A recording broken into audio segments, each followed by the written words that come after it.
Bonjour à tous et bienvenue dans notre deuxième émission du Geeking Show. Donc aujourd'hui, j'accueille Nicolas, donc notre movie sensei, Monsieur Rock, notre nostalgeek, et Ben, notre geek in Japan. Donc comment ça va les amis? Ça va. Ça varie. Ça varie, ça tourne. Alors aujourd'hui, je pense qu'on va peut-être essayer de changer un peu les choses. Je vais vous proposer qu'on commence avec vos rubriques. Parce que moi, j'ai hâte d'entendre ce que vous avez envie de partager avec nous aujourd'hui. Et donc, Nicolas, Movie Sensei. C'est toujours moi qui commence. Non, c'est pas juste. C'est une bonne... on va dire que c'est une bonne habitude. Donc, Movie Sensei, t'as quoi pour nous aujourd'hui?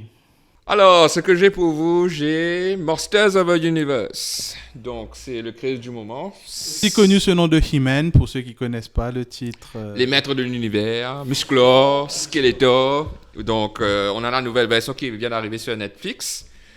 Et bon, je vais faire une petite historique pour vous parler un peu de ma relation avec le maître de l'univers. Donc, c'est le dessin animé avec lequel j'ai commencé vraiment à aimer la science-fiction. Donc, ça a commencé dans les années 80, j'avais 5 ou 6 ans. J'ai découvert Monsters of the Universe, c'est devenu un de mes dessins animés préférés. Et puis, on a commencé à avoir les figurines. Et chez Aviva, je me rappelle à l'époque, il y avait les figurines. Et c'est devenu vraiment le truc mon préféré de tous. Et puis, j'ai découvert Star Wars, et ça, c'est une autre histoire. Bon, on va revenir sur ce que Netflix propose avec son Monsters of the Universe Remastered. Ils appellent ça Revelations.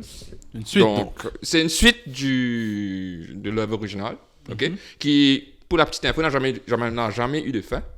Ah. Ouais, il n'a jamais eu de fin, donc on n'a jamais su comment ça s'est terminé. Ça s'est arrêté comme ça. Et par la suite, Netflix reprend un peu là où ça s'est terminé. Ok.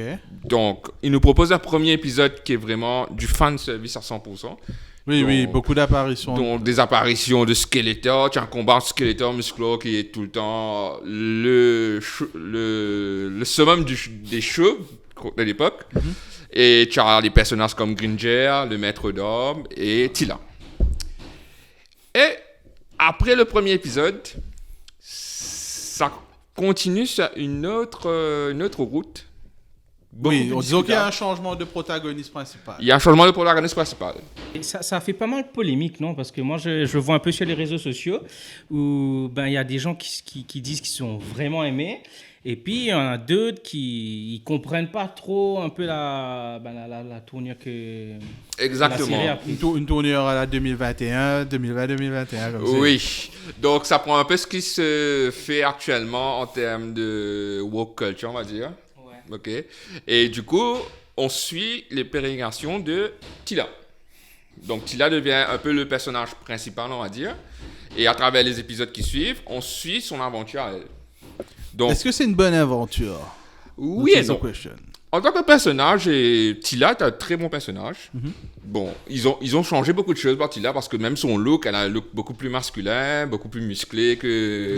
Les cheveux coupés, un peu rasés d'un côté, de l'autre côté. Parce qu'on la reconnaissait avec Satya auparavant. Exactement. Elle a classe quand même. Ouais. Ça fait classe. Le look du personnage, ça fait classe. Ouais, je pense que moi, j'aimerais bien peut-être m'arrêter un petit peu dessus. Le look, le character design est quand même sympa. Hein, parce que ce qu'ils ont fait, je trouve que... Pour le mettre au goût du jour, il y en a qui ont peut-être récemment là, raté le coche. Mais par contre, le personnage que j'ai trouvé qu'ils ont bien fait, c'est Evelyn. Parce que Evelyn, c'était tout le temps la spia de Skeletor. Oui, là, on lui a donné une dimension. Une dimension un peu plus profonde. Voilà, ouais. on lui a donné une dimension. Pour revenir à Master, j'ai pas remis aussi la façon qu'ils abordent Adam. Adam, il a des caractéristiques assez particulières, mais là, ils l'ont mis, c'est comme le petit jeune qui connaît rien, là, tu vois. Et il débute, il sait pas, il est maladroit, on le pousse, on le bully carrément. Il y a une scène où carrément on le pousse, c'est comme si on était dans le bully. Dans un flashback, ça. Oui et non. Tu verras quand tu vas continuer. Mais pour moi, franchement, c'est pas... Et puis, le fait que He-Man, c'est Musclor, Skeletor. Pour moi, quand j'ai vu le truc, c'est comme si que tu appelais un film, je sais pas moi, comme Batman, et tu retires Batman de l'équation. Ouais, pour moi, c'est... Mais tu sais, moi, c'est l'épisode où... C'est pour ça qu'on n'aime pas Gotham. En fait. Non, c'est excellent, Gotham. Gotham, c'est quand même sympa. Ouais, Moi- c'est super sympa. Nicolas, si tu devais noter Master of the Universe sur 10, tu aurais dit quoi? En toute honnêteté. En toute honnêteté, 4. Merci. Moi, j'ai pas encore regardé, du coup, bon, ça me donne pas forcément. Et moi, je profite que Stéphane, du coup, t'aies la parole pour savoir ce que notre nostalgique nous a préparé aujourd'hui. On reste sur Netflix. On reste sur Netflix. Récemment, Netflix propose, retourne un petit peu dans les années 80 avec les Goonies. Pour ceux qui n'ont pas vu, donc rapidement, c'est 4 jeunes et le frère aîné de l'un d'eux qui découvre une carte au trésor dans les attiques, dans le grenier. Et c'est la carte de Will le pirate, si je ne me trompe pas. Will le Bone, parce qu'après, ils vont trouver le squelette avec truc. Donc, à l'époque, c'est dans la veine des Indiana Jones, mais où on prend un petit peu les jeunes à la place. Et d'ailleurs, à l'écriture, celui qui écrit l'histoire, c'est Steven Spielberg. Les Goonies en 85. En fait, c'est ça, maison de production en Blim. Oui. Ouais. Donc, c'est La beauté de ce studio. Oui. Steven Spielberg voulait écrire cette histoire-là. Il l'a écrit.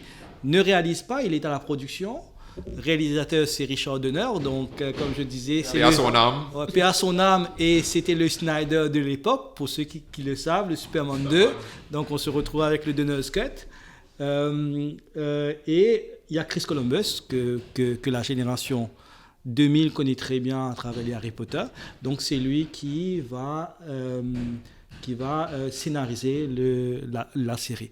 Donc si vous avez Netflix, ça vaut vraiment la peine d'être vu. Je fais le parallèle entre les Goonies et Stranger Things, qui est une autre série marquée Netflix, qui est à sa 3e saison. Le parallèle entre les deux. Donc les Goonies, encore une fois, ça mérite d'être vu, ne serait-ce pour l'innocence. Donc ne vous attendez pas à avoir de grands effets spéciaux, mais ce qui est pas mal justement, c'est que malgré les mauvais montages, vous allez pouvoir voir certaines choses qui sont pas très raccords, malgré les effets spéciaux un petit peu bancals, parce qu'à l'époque c'est plus mécanique que numérique.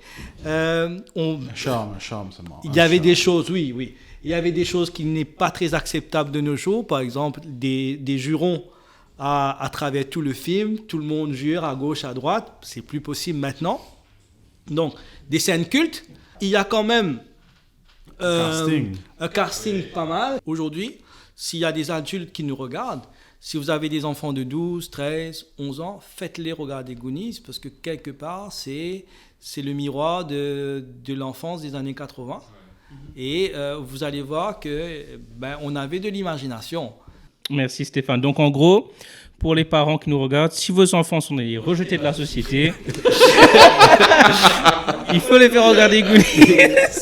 Donc merci Stéphane. Moi en tout cas je connaissais pas, donc je pense que comme c'est sur Netflix maintenant, non, ben écoute, c'est un peu pour ça que vous êtes là, parce que moi aussi j'apprends de vous.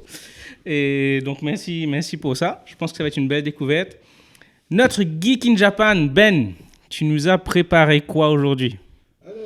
Geek in Japan, qui dit Japon, dit ninja. Naruto. Ninja. Naruto, c'est un très mauvais ninja. Michael Dudikoff. Le ninja blanc. Non, quand on me dit ninja, c'est taxi. Non. Déjà on a dit Japon juste avant. Quand on me dit ninja, c'est taxi. Pour faire démarrer les voitures. Allez, sérieusement, entre Naruto et Snake Eyes, lequel fait plus ninja? Non mais franchement Snake Eyes il est trop stylé. Ok, donc stylé, on comprend que les Américains font mieux les ninjas que les Japonais. Michael Dudikoff. Non, plus sérieusement, on parlait plutôt de Mattel avec Masters of the Universe. Et là, je voulais justement parler des ninjas qui sont à la mode cette année. On a eu déjà Mortal Kombat, Scorpion versus Sub-Zero. Encore une fois, des ninjas chinois, japonais, comme ils sont interprétés par des Américains. La perception du ninja. Bleu et jaune, donc, Fen. Et là, nous avons bien sûr bientôt Shang-Chi, qui aura aussi des ninjas. Et nous avons aussi la sortie là, de G.I. Joe Origins. Et pour G.I. Joe Origins, malheureusement, ils ont décidé de mettre en avant notre ami Snake Eyes, l'un des personnages les plus charismatiques de la ligne de jouets G.I. Joe, sortie dans les années 80. Donc, G.I. Joe, c'est quoi? C'est une ligne de jouets qui appartient à Hasbro, et nous avons eu, dans les années 80, la chance de découvrir G.I. Joe d'abord comme un comics, une gamme de jouets, un comics et un dessin animé. Un dessin animé culte aussi, au même niveau que ce qu'on a mentionné plus tôt. Et donc là, peut-être depuis l'année dernière, depuis 2020, donc, nous avons Hasbro qui essaie de revenir devant avec G.I. Joe, parce que c'est la licence qui leur appartient. Hasbro, aujourd'hui, c'est la boîte qui fait Transformers, c'est la boîte qui fait des figurines Star Wars, des figurines pour Marvel. Et je peux comprendre que donc ils reviennent avec, bien sûr, l'année prochaine un nouveau dessin animé. Et cette année, donc, un film prequel qu'on a appelé G.I. Joe Origins. Et est-ce que c'est une malédiction? Parce que les films Origins... Wolverine. D'ailleurs, Snake Eyes, c'est plus ou moins aussi populaire. C'est comme si dirait pour les X-Men, hein, Wolverine. Snake Eyes, pour les G.I. Joe, c'est plus ou moins l'équivalent en termes de popularité. Donc là, nous avons un film qui vient de sortir, justement, où ça a fait grincer un peu les dents aux fans de la première heure, des comics comme du dessin animé de l'époque, parce que à la base, Snake Eyes, le ninja, est blanc. Il est bien sûr masqué, mais il ne parle pas, il est muet. Et là, nous nous retrouvons donc avec un acteur asiatique, Henry Golding, qu'on a connu dans Crazy Rich Asians. Exactement, donc qui est plus connu pour des comédies romantiques, etc., qui va jouer ce personnage mythique. Alors, nous avons un casting assez particulier. Nous avons justement lui, nous avons, comment s'appelle, Andrew Koji, que certains ont pu découvrir dans la série Warriors. Excellente série qui avait été à la base développée par Bruce Lee. Donc, nous avons un bon casting. On ne va pas vous dire le contraire. Ça fait grincer des dents parce qu'on a changé l'origine du personnage. Et encore une fois, Hasbro et le studio de production essaient de relancer la franchise avec justement ce côté un peu, on va faire un reboot complètement. On va prendre un personnage qui est populaire, raconter d'où il sort, dénaturer un peu ses origines. Parce que là, bon.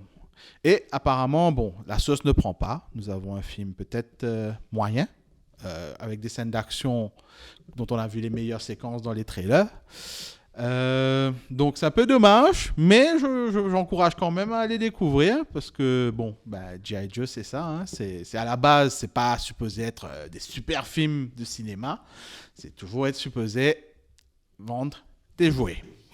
Donc à découvrir donc cette année, peut-être au cinéma, je ne sais pas quand, peut-être chez soi, G.I. Joe Origins, Snake Eyes donc. Et sinon, vous, des souvenirs de G.I. Joe? Quelque chose?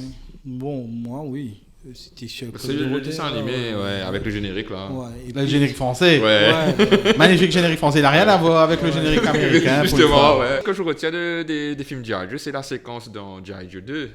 Retaliation, c'est ça? Oui. La séquence sur la montagne entre Snake Eyes et justement... comment s'appelle le ninja? Storm Shadow, qui était... Ninja blanc, ninja noir. Magnifique. Qui pour moi une séquence magnifique. Bon, le film en lui-même, il n'est pas terrible, mais cette séquence, ça a le mérite d'exister dans le film. Mais au fait, quand tu parles d'adaptation comme de jeux vidéo et tout, c'est vrai qu'on n'a pas eu vraiment d'adaptation qui va le coup en termes de jeux vidéo ou quoi que ce soit. Hein. Figurines de jouets ou de... Bon, je vais me dire Transformers qui a quand même fait un buzz il y a quelques années. Des buzz, c'est peu dire. C'est un phénomène. C'est des figurines, c'est des jouets qui se vendent aujourd'hui. Si aujourd'hui on a droit à des nouveaux dessins animés Transformers, c'est grâce. Et des nouveaux dessins animés, des nouveaux comics, des nouvelles figurines, des maquettes Transformers. Oui, c'est grâce au film. Ouais. C'est grâce au film et Steven Spielberg et Michael Bay. Mais c'est vrai que quand on s'appuie sur ce que tu es en train de dire, les films ont sauvé quand même pas mal d'entreprises. Oui. Je prends tout simplement mes Marvel. S'il n'y avait pas eu X-Men, s'il n'y avait pas un truc... Oui, ça tombait vraiment dans... Mes Marvel étaient en faillite. Ouais. Et je trouve que on dit ce qu'on veut, ces films-là, ça rapporte quand même des centaines de millions au box-office. Ça fait profit. Pour celui-là, Ouais, pour c'est l'instant, sûr. il a fait que 11 millions sur son Oui, premier mais week-end. Covid-19, ça n'aide pas. Hein. C'est vrai que là, c'est un peu plus compliqué. C'est un peu plus compliqué. Ben, écoute, merci beaucoup, Ben. C'était sympa parce que, franchement, moi, j'ai vu le trailer. Bon, j'ai pas connu, du coup, les dessins animés à l'époque. Je n'étais pas encore né. Mais j'ai vu les films qui étaient sortis au cinéma.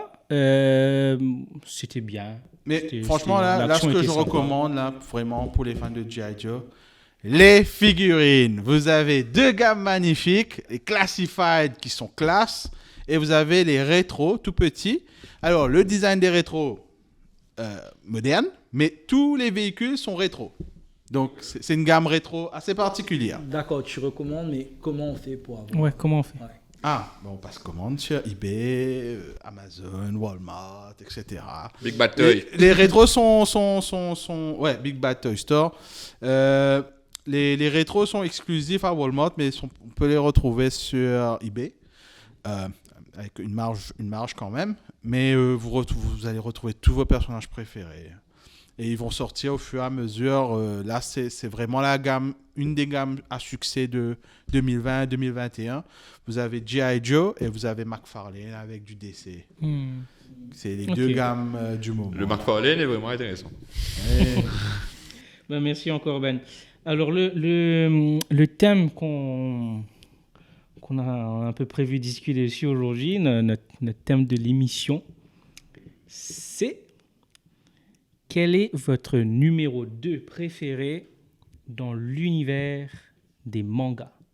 Donc, on va être un peu plus au Japon, du coup, aujourd'hui. Konnichiwa. Donc, votre numéro 2 préféré. Donc, Je ne suis pas très manga, mais je vais quand même commencer. Vas-y, Pour Stéphane. moi, le numéro 2 des numéros 2 reste Krillin.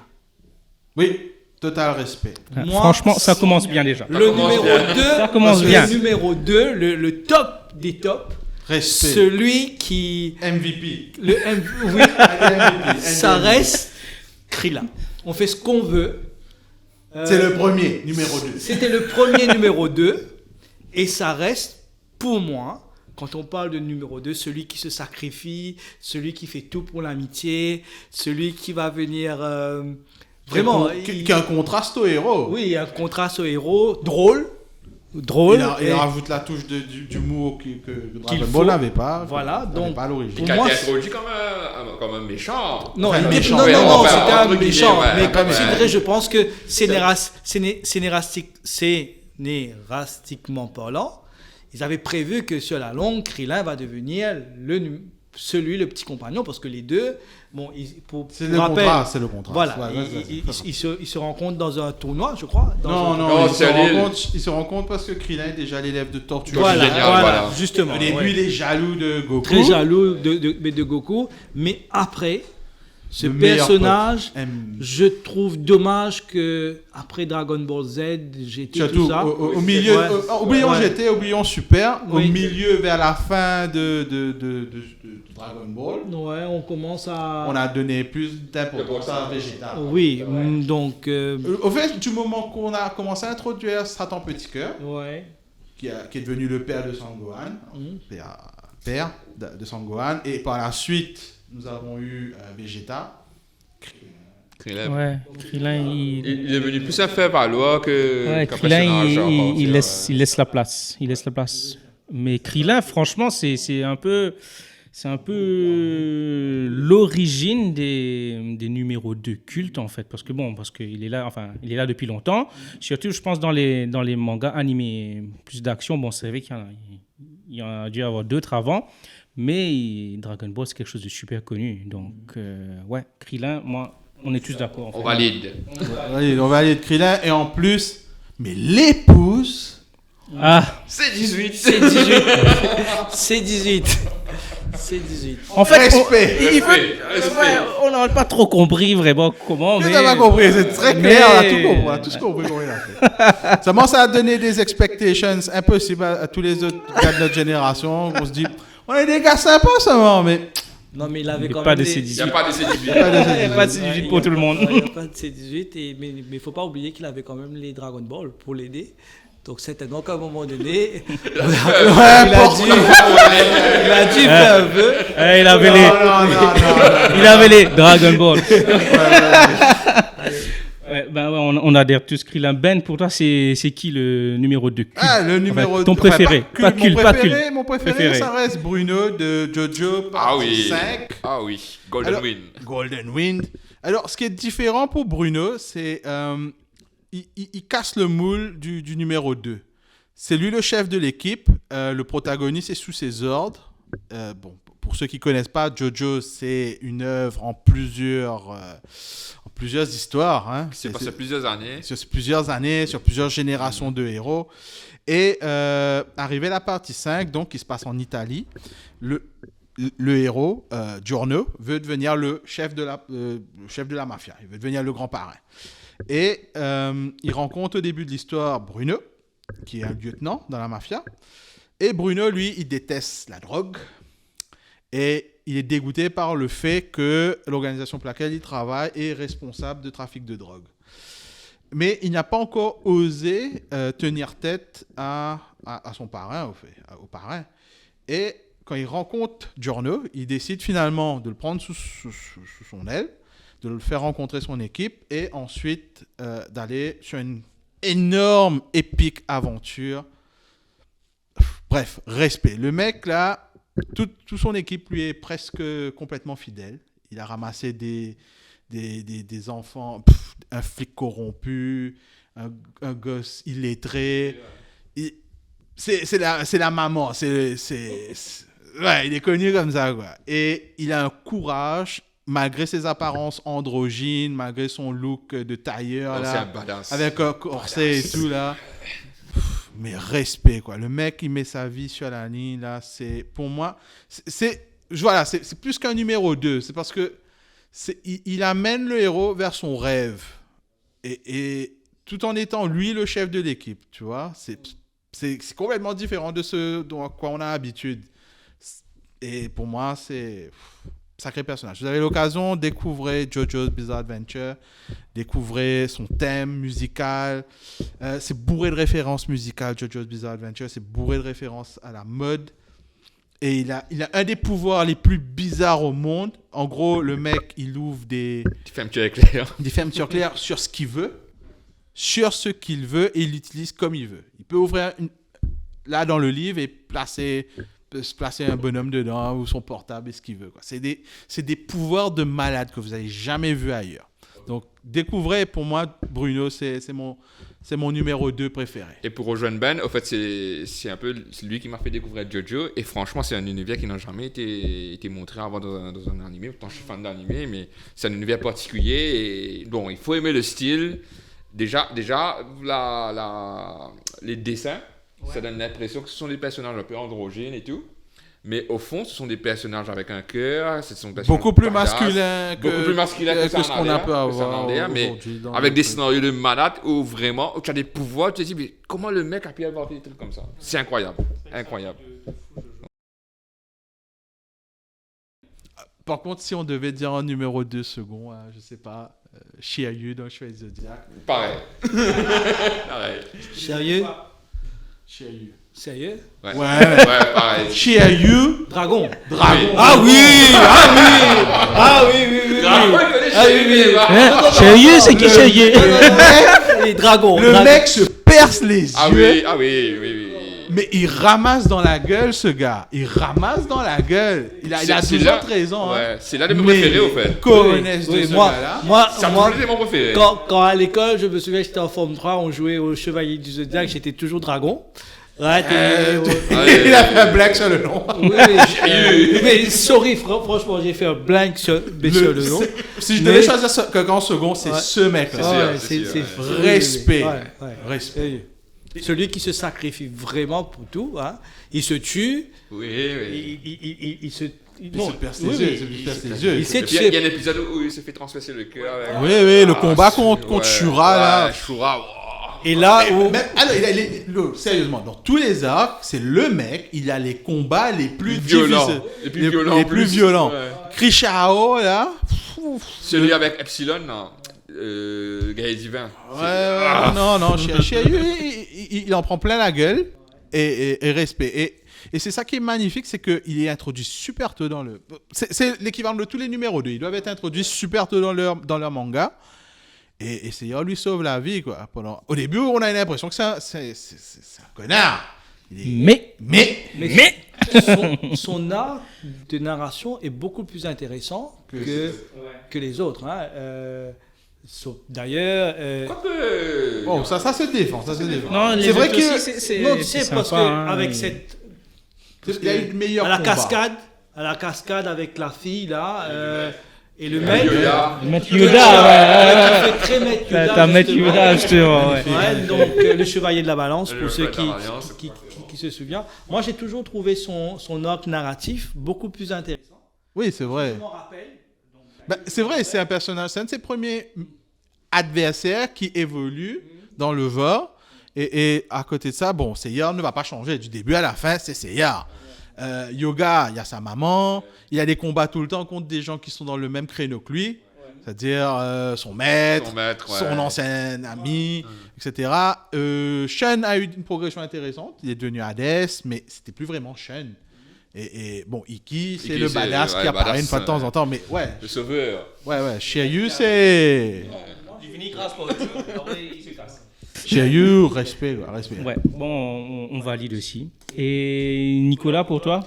Alors pour moi, j'ai choisi un de mes préférés, un de mes animés mangas préférés. Franchement, si tu m'avais pas dit, je l'aurais choisi lui. Ouais. Donc moi j'ai choisi Alphonse de Full Metal Alchemist. Est-ce qu'on peut dire que c'est un numéro 2 ça? Oui, ouais, en fait, ça se défend. Ça se défend. Parce que pour moi, bon, c'est vrai que l'animé, le manga, ça a le nom de Full Metal Alchemist. Full Metal Alchemist, c'est son frère. Ouais, et en plus, Edward, il est tout le temps mis en avant et tout. Mais ce que j'aime avec Alphonse, c'est que c'est lui l'histoire, en fait. S'il n'y a pas Alphonse, il n'y a pas Edward, et ainsi de suite. Hein. Parce que enfin, c'est pas vraiment un sacrifice, mais c'est lui qui pousse Edward à aller de l'avant pour le ramener, au fait, à son état normal. Et ce qui est impressionnant avec ce personnage, c'est que tu as une espèce d'armure qui fait je sais pas combien de mètres de haut, et tu as une voix d'enfant qui réagit comme un enfant, mais qui a un certain sens de l'adulte, tu vois. Et c'est lui qui réagit comme l'âme d'Edward. C'est exactement ça. Ouais. Par contre, il y a un aspect de l'œuvre qui est mentionné à un moment, mais qui n'est pas très couvert. C'est un moment où Alphonse se demande s'il existe vraiment ou s'il est une mémoire ou autre chose. C'est mentionné et après, plus du tout après. Quoi. Mais bon. Mais effectivement, après, il gagne Zurek, sauf frère, à cause de ça, on n'en reparle pas. C'est quoi qui me frappe toujours. Et justement, je regardais le podcast de Neketsu la dernière fois, ils ont mentionné cette séquence-là. C'est lorsque Edouard va au paradis, en enfer, dans le monde des morts. Et il voit Alphonse qui est debout là, qui l'attend. Et sur la porte qui se referme. Et mec comme. Et du coup, il lui montre le doigt et dit tant que je t'aurais pas retiré de là, je n'arriverai pas. Mais ça, non, c'est intense. Moi, le moment Alphonse, bon, on aime bien comment il aime bien les chats, mais quand un des personnages est mort à l'intérieur de lui, c'est un enfant. Et il fait face à un moment de terreur pas possible, parce que malgré justement sa forme, sa taille, ça reste un enfant. C'est un enfant et quelqu'un meurt devant lui, on va dire, et il ne peut rien faire. Il est paralysé par la peur. Et c'est un moment, mais... Non, c'est vraiment Alphonse... Que ce soit les deux versions, le manga, ouais. Et puis bon, c'est pas pour rien que Full Metal Alchemist Brotherhood est numéro 1 des... Il est revenu numéro 1 ? Ouais, non, mais l'autre animé, là, ça a tenu quelques jours. Hein. Mais pour ceux qui ont regardé uniquement l'original, l'anime original qui est passé sur Canal+, faites-vous Brotherhood. Brotherhood, c'est cool. Brotherhood, ça suit le manga. Sauf pour le début. Ouais. Parce qu'à l'époque, quand est-ce qu'ils avaient retiré l'anime original, le manga n'était pas terminé. C'était pas fini. Donc il y a une fin alternative. Ils avaient proposé une fin alternative. Mais Brotherhood, franchement, c'est sur Netflix. Allez. Avant CD, si je comprends bien, il y a Des adaptations. Ouais, et il faut Donc, voir c'est-à-dire beaucoup qu'on a de l'espoir pour Game of Thrones. On verra. C'est pas le même budget, donc je sais pas comment ça se Ouais, passe. déjà, si on pouvait avoir On la verra. suite en bouquin, là, je viens de voir ma story sur Facebook. Là, ça fait 10 ans que j'ai lu le dernier Dance bouquin. with Dragons. Ah oui, on l'avait pris ensemble en plus. Bon, 10 ans même. allez, on recompte. Alors, moi je vais vous parler d'un personnage que je pense que vous connaissez tous, qui est Killua Zoldyck. Ah, yes. Donc, pour moi, Killua, ça aussi, parfois, ça se discute si c'est le numéro 2. Non, c'est le numéro 2. Mais en fait, le numéro 2, parfois- il ne peut pas être introduit au tout début. Il doit être introduit un petit peu après. Mais tu vois, en fait, Killua, C'est habituel. son histoire est quand même très atypique. Donc, il vient d'une famille d'assassins. Ils sont en train de devenir assassins, mais il a juste pas, il a pas envie de suivre le business familial.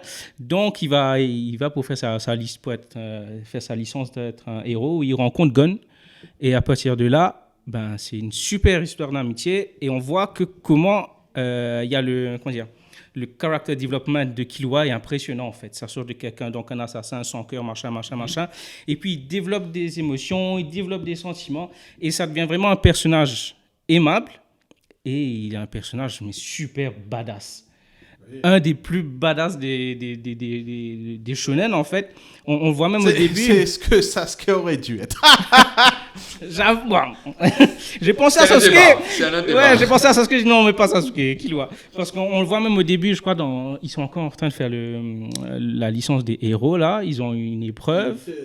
Et ouais, de Hunters. Et là, il doit faire face à un autre assassin qui a tué, je sais pas, 145 personnes. Le mec, il est super connu, machin. Et bon, en 2 secondes, le mec, il a son cœur dans la main, il dit, c'est fini. Hein.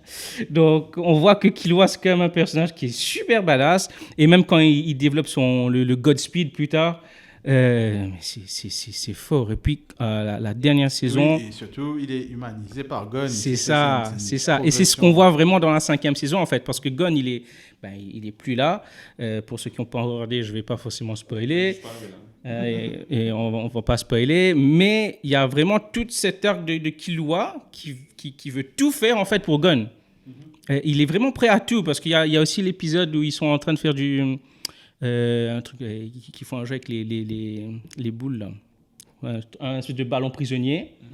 Et Oui, et il est blessé. il est blessé, mais il veut pas montrer à Gon qu'il est blessé, en fait. Il veut pas montrer parce qu'il se sacrifie, parce qu'il veut, en fait, aider Gon à réaliser son rêve. Donc, c'est juste Ouais, magnifique. c'est Ouais. C'est quel manga? C'est Hunter. Donc, Hunter x Hunter. Ouais. Donc, ça aussi, c'est dispo sur Netflix. Ouais. Il y a Oui, toutes les on saisons. recommande. Il y a Donc, toutes les franchement, saisons. ça, c'est... Mais c'est compliqué. Hein. Si vous avez aimé Dragon Ball, Hunter x Hunter, c'est bourré de références à Dragon Ball, mais il va vous prendre un épisode pour vous expliquer un combat.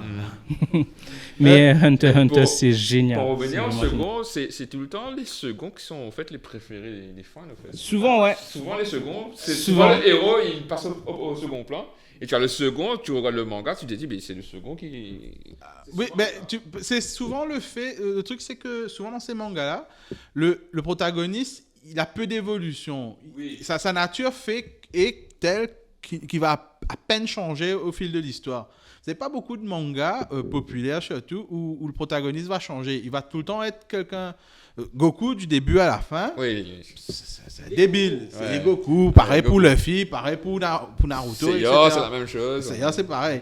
Je voulais aussi mentionner un que, bon, je suis désolé, on a parlé de jeu, tu vas mentionner 2 là. Pour ceux qui connaissent Aishil 21, Iruma, encore une fois, ils veulent la vedette au protagoniste. C'est lui le chef de Aishil 21, c'est football américain, Mhm. pour ceux qui ne connaissent Tu pas. passais sur Game One à une époque. Voilà. Et Iruma est le capitaine de l'équipe. C'est lui qui le tacticien. Il finit avec l'héroïne. Je sais pas, hein, comment c'est l'histoire d'Aishil 21 Mais tu as si on une peut façon faire l'amalgame, secondaire. c'est le second, il y a aussi Han Solo dans Star Wars. Justement, qui prend le pas sur, finalement, c'est lui qui a, pour moi, hein, même dans le décrié sequel, C'est lui qui a, pour moi, le meilleur truc. On rentre dans un terrain dangereux. On garde Star Wars pour une prochaine émission. Exactement. Ouais. Donc, On va se faire une spéciale Star Wars un jour. Je citerai, Hein, je ça, c'est citerai sûr. comme second aussi Alcor dans Goldorak. Ah oui, encore, ouais. Il y a quand même Alcor, donc dans les années 70 quand même. Oui, je sais que mon cher ami Ben préfère Mazinger, Great Mazinger. Non, moi je préfère Mais Gundam, oui. Mais il faut pas oublier que quelque part, si on a eu les Gundam après, C'est parce qu'il y a eu des super robots avant. bon, il y a eu tout ça. Donc, Il a fallu avoir ça pour ensuite avoir des chefs-d'œuvre, tu vois. ouais, donc Ah, c'est tout le temps comme ça. Hein. C'est tout le temps comme ça. C'est souvent comme ça. et bien sûr, faut pas oublier Stéphane dans Juliette, je t'aime.